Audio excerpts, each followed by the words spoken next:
Hi, welcome to 5-Minute Financials with Jack Driscoll. Invest 5 minutes of your time with me to improve your financial well-being. When we look at this, we have student loan interest.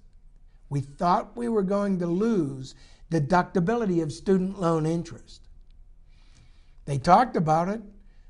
They talked about a lot of things, the House and the Senate, when they were going through this. But you can breathe a sigh of relief.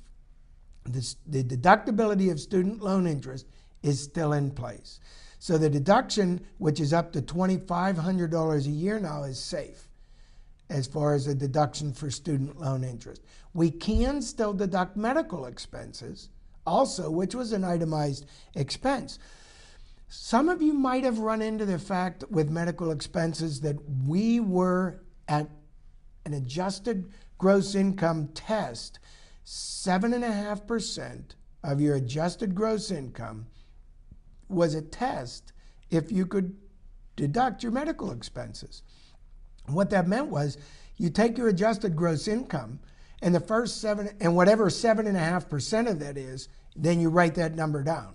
So if you have $100,000 adjusted gross income, just for easy math, then you could not deduct the first 7.5% of your medical payments.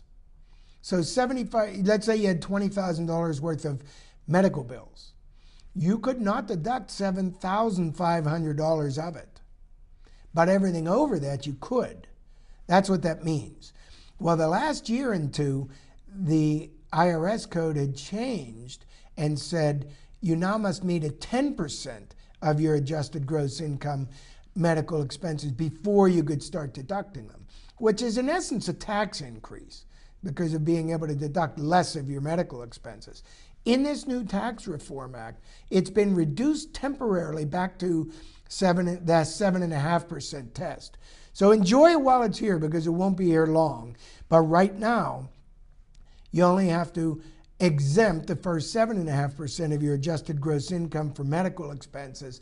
Any medical expenses above that are going to be an itemized deduction. If you qualify for itemized deductions the rest of the way out and can exceed that standard deduction we talked about earlier.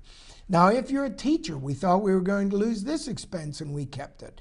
You're able to deduct if you spend your own money on school supplies.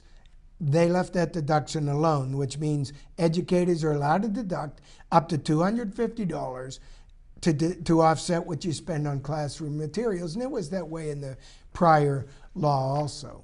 And another little known one, which most of us don't even know about or care about, the electric car tax credit lives on.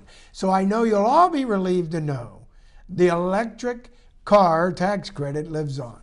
Well, that's it for this segment. Remember, it only takes 5 minutes to improve your financial well-being. Check back soon for more 5-Minute Financials with Jack Driscoll.